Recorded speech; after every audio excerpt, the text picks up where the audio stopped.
capabilities of the electronic vaccination record system that we developed for COVID-19. Now, the Department of Health will introduce an electronic health record solution to improve management of health records throughout the country. As our country and the world recovers from COVID-19, we are strengthening the fight against the HIV pandemic that we have been engaged in for more than 3 decades. While we have made remarkable progress in fighting HIV, as well as tuberculosis, new infections are still occurring at unacceptable rates, and we continue to record deaths that could have been prevented. We are also working to combat non-communicable diseases like diabetes, hypertension, and cancer. We are paying great attention to mental health. According to the World Health Organization, around 1 in 5 South Africans suffer from mental health disorders. Our starting point must be to raise awareness as well as to combat stigma around mental health so that people are able to seek and to receive mental health services. Beyond that, we need to dedicate more resources and qualified professionals to the provision of such services. We are working to end discrimination against persons with disabilities and to remove the impediments of their full participation in the economy, in society, and in all areas of life. Last year, we held a very successful summit on economic empowerment for persons with disabilities to improve access to resources, capital, decent work, capital, infrastructure, and labor. This year, we plan to continue this work by dealing with barriers to transport for persons with disabilities and ensuring that government institutions make reasonable accommodation for persons with disabilities in the workplace. The Honorable Holomisa has raised the issue of pensions of civil servants and military veterans from the former TBVC states. These are indeed issues that need to be considered. The Deputy President heads a task team on benefits for military veterans, which has a work stream on pensions. I have asked this task team to provide a report on this matter. And I've also asked the Minister of Finance to set up a team to look into the issue of pensions for civil servants from the TBVC states. So that work is going to get underway. And I'd like to thank General Holomisa for having raised this matter. He raised it as a real issue that needs to be addressed, and that I saw as a very constructive issue that he raised during the debate. Thank you, General, for raising the issue in the way that you did. Building beyond the crisis means addressing the fundamental threat of climate change and strengthening our country's resilience to future disasters. The ambitious carbon emission targets that we have set are essential to the future well-being and prosperity of the people of South Africa. Unless we act now, alongside other countries of the world, our country will experience ever more frequent and ever more severe weather conditions. More lives will be lost, more people will be displaced, and living conditions will worsen. This picture was even better put before us by the Premier of Mpumalanga, who spoke so eloquently about how Mpumalanga is addressing the issue of climate change and what the dangers of not addressing climate change are. And they don't only touch on the livelihoods of people, but they also touch on the health of people as well. Through the work of the Presidential Climate Commission, the Presidential Climate Finance Task Team, led by Mr. Daniel Minele, government departments and stakeholders, we have developed a clear, just, and inclusive path towards a low-carbon economy and society. Now, as we work to reduce emissions, we must undertake adaptation measures to counter the effects of climate change and design our cities, our towns, our rural areas to be more resilient in the face of adverse weather events. And this is where we need real good planners for our cities outlay, even for our rural areas. We need town planners, we need engineers that are going to be aware of what climate change ravages are doing to the topography of our country. We will be reviewing our disaster management architecture to make sure that it is adequately equipped to respond to floods and other natural disasters going forward. Building beyond the crisis also means rebuilding our infrastructure. Several speakers in the debate spoke about the poor state of much of our infrastructure. And in many cases, they are right. Investment in the construction and maintenance of our infrastructure has been declining over many years. Since taking office, we have taken important steps to reverse that trend. Through Infrastructure South Africa, we have focused on building the capacity within the state to design, to prepare, and to implement infrastructure projects. You will recall that in the State of the Nation address, I did cite this as a major challenge.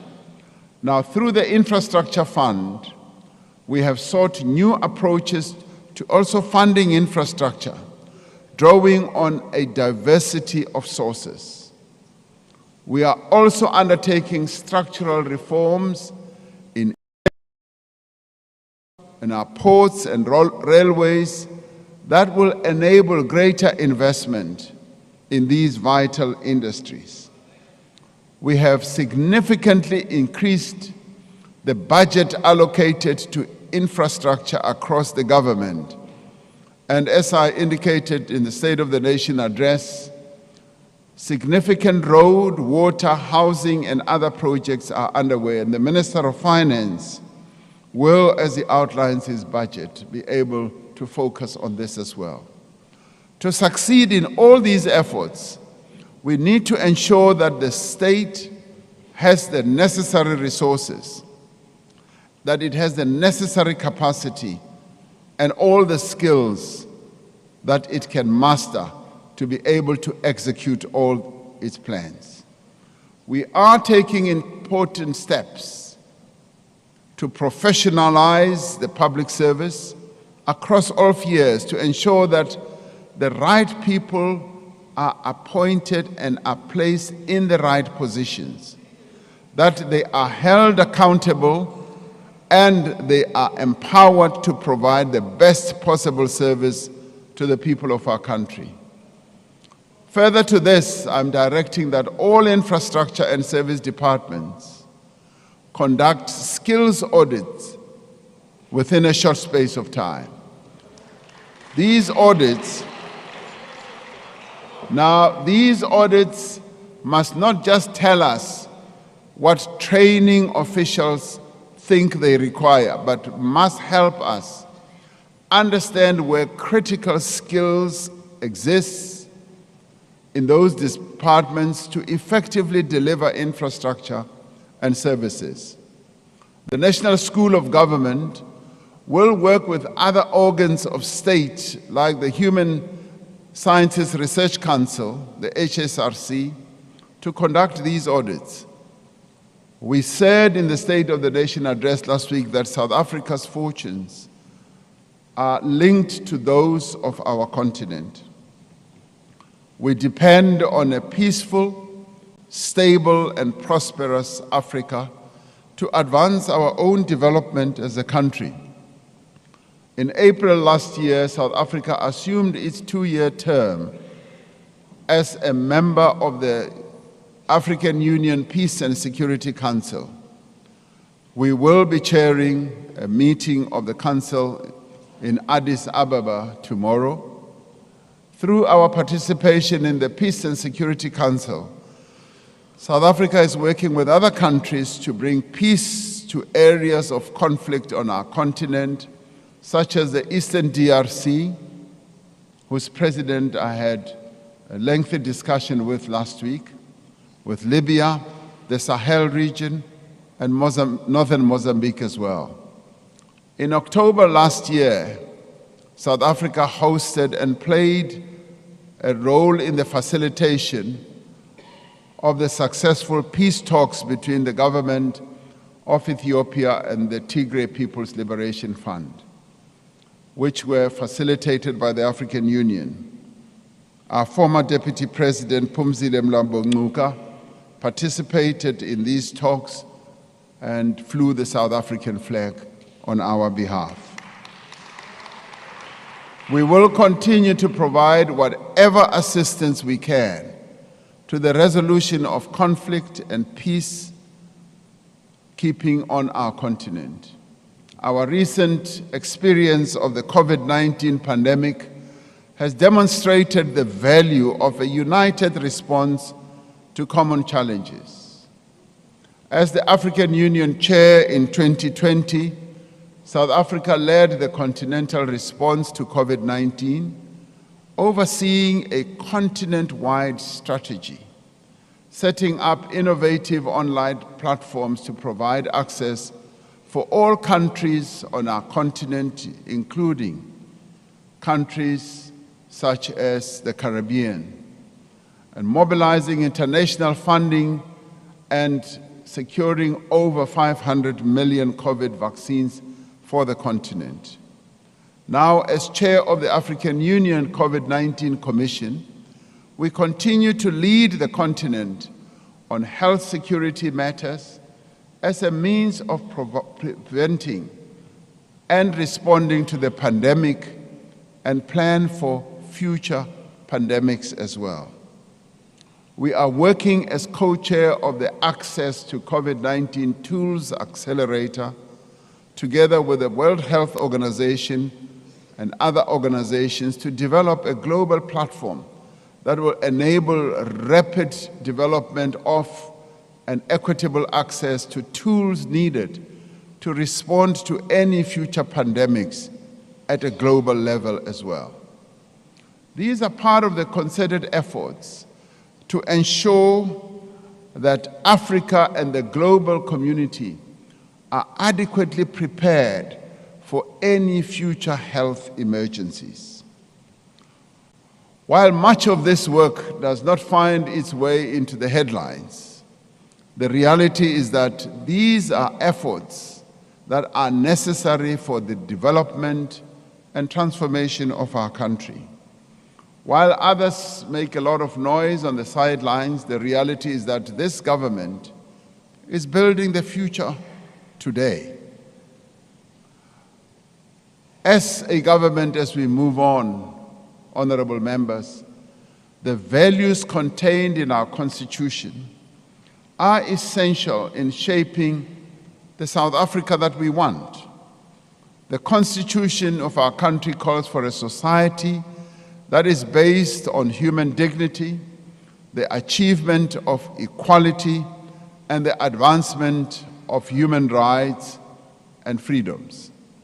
And it calls for the accountability, responsiveness, as well as openness in government. These values provide a sense of purpose and direction for all of us, individuals, families, and communities, and a shared vision of what is important and meaningful to us. to live up to these values, to fulfill this bold vision in our Constitution, we must honor them in our own lives as well. We must treat one another with respect, with integrity, with dignity, with responsibility, but importantly also with compassion.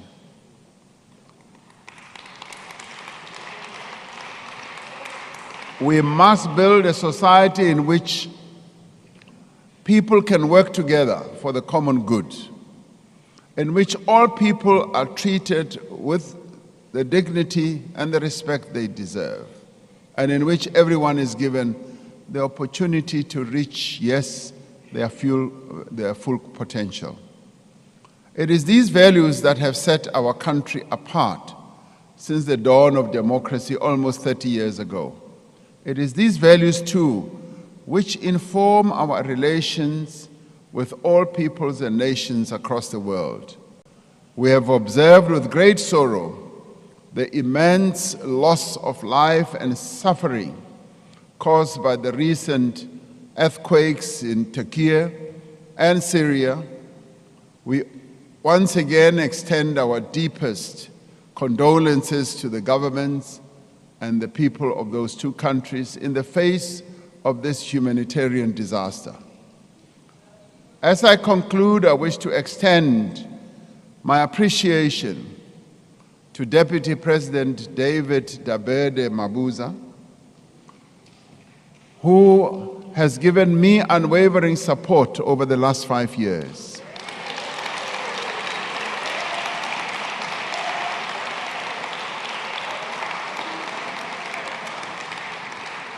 Not only has he given me support as president, he has been working side by side with me over these past 5 years and has executed the tasks that I have allocated to him, tasks such as heading and leading the South African National AIDS Council, the extensive engagements that he has had with military veterans,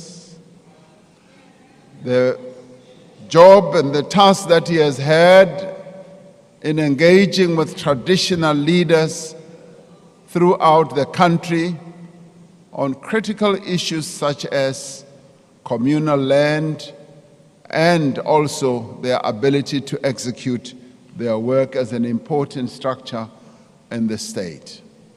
He has supported peacebuilding efforts in South Sudan and led processes around land reform, amongst other things.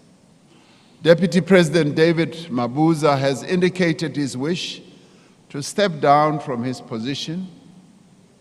This is a request I've informed him I'm considering and attending to, and I would like to thank him for the work that he has done for this nation and for all of us.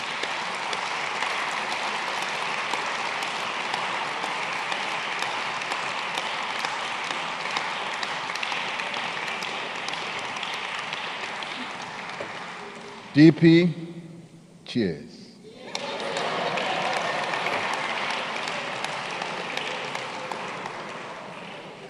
I also wish to extend my thanks to ministers and deputy ministers that I'm privileged to work with. I thank them for the outstanding work that they do in the service of the people of our country.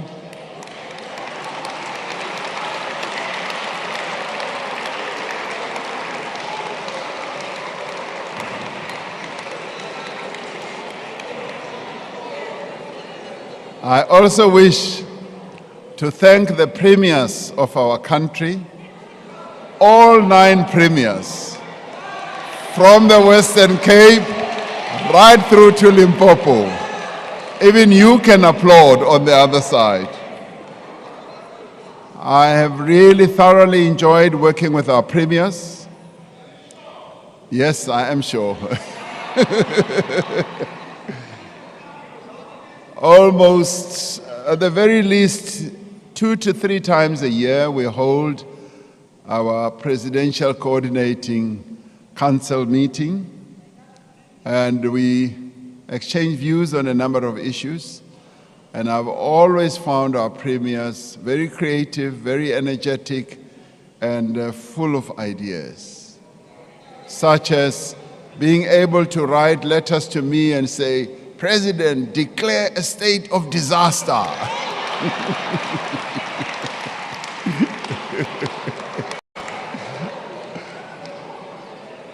So I thank them. I also I'd like to extend my gratitude to our Directors General.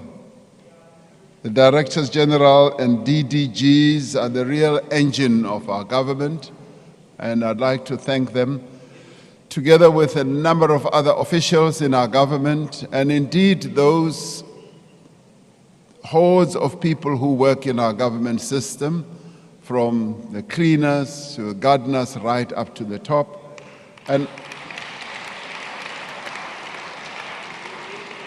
I'd like to thank the advisors, my advisors as well, and the staff in the presidency for their hard work. And I'd like to thank my protectors as well.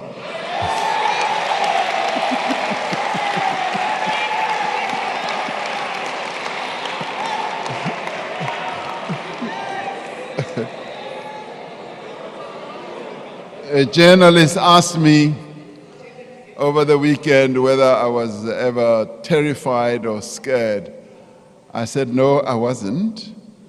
And it was largely due to the fact that I have really good protectors, and I thank them.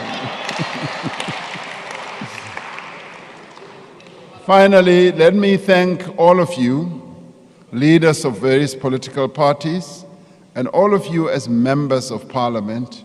I thank you all for the inputs you have made, the criticisms that you level at me, and the suggestions that you put forward, and all what you express. I really thank you, because this is what makes our democracy a rich democracy. Finally, allow me to reiterate what I said in 2018 State of the Nation address, delivered exactly 5 years ago today.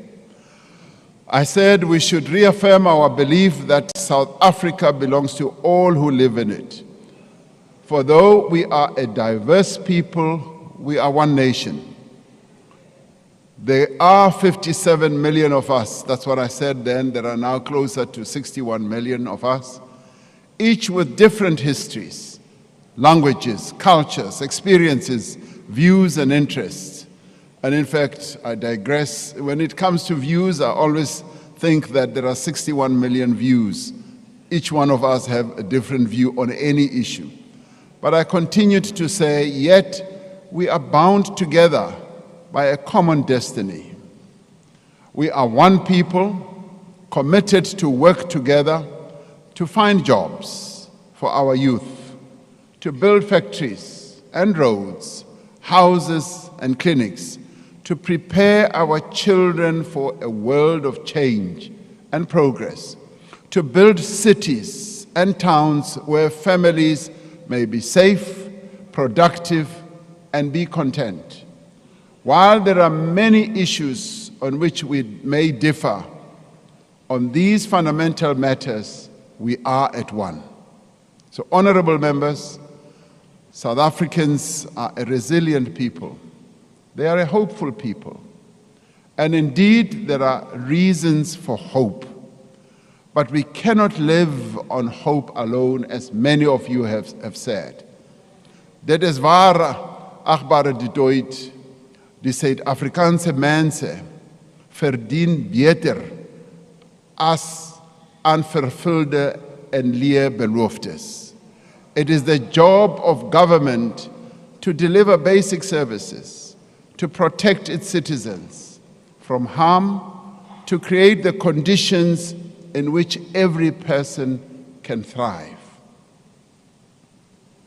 Mushumo wa muvhuso washu ndwa uri unakise Afrika Tshipembe, u itela uri vhathu vha hashu vha kone u tshila vhutshilo vhune ha ḓo vha takadza. Ndi hezwi zwine ra fanela uri ri ite hafhanoni Afrika Tshipembe uri vhathu vha hashu vha kone u bvelela phanḓa zwavhuḓi.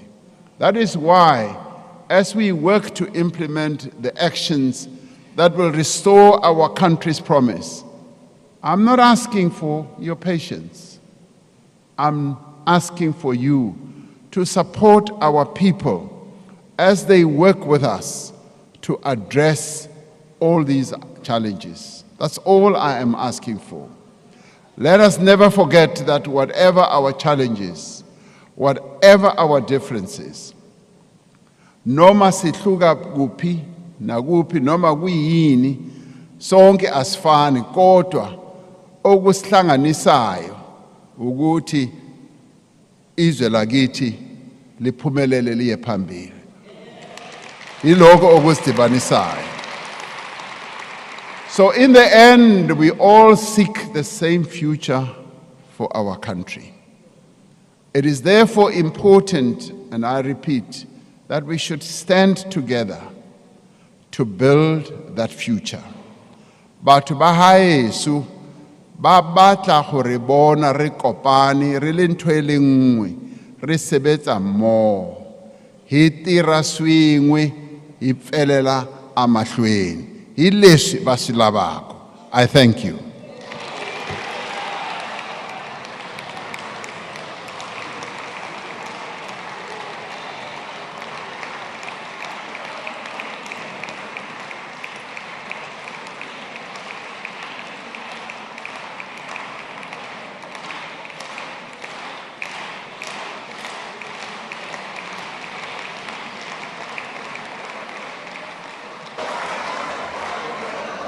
Thank you very much, honorable members.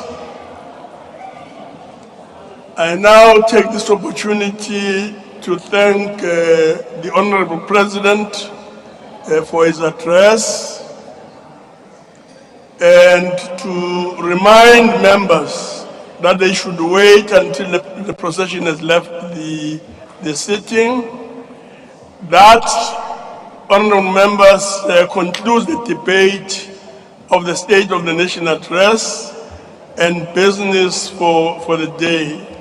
The joint sitting is now adjourned.